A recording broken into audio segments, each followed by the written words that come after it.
I remember sitting in my office thinking, this is the worst possible position to be in because I had become really, really good at a life that I didn't actually want anymore. I wasn't miserable, and that's what made it so freaking hard.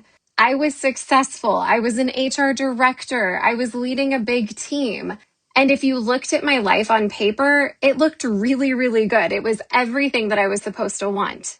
But every single morning, I would open my Outlook calendar. I would see back to back meetings with no room for anything else. And I would have this sinking feeling that I really couldn't even explain.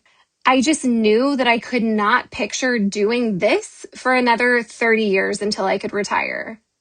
And that thought made me feel so guilty because I had worked so incredibly hard to get there. So how could I walk away from something that I had spent so long building? And who would I even be if I was no longer this corporate professional who was successful HR director anymore? Then one day I realized something. The thing that was keeping me stuck wasn't my job. It was the fact that I had confused being good at something with it being the right thing for me.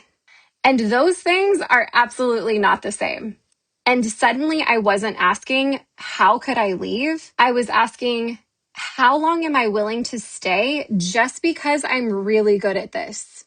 So if you're a working mom who has built a wildly successful career, but you can't stop imagining a different life that doesn't include that 9 to 5 or doesn't include the classroom or nursing, I want you to hear this. Being good at something is not a reason to spend the rest of your life doing it if you don't love what you're doing. Sometimes your biggest strength is also the thing that is actually keeping you stuck. And sometimes reinvention doesn't start because you were failing.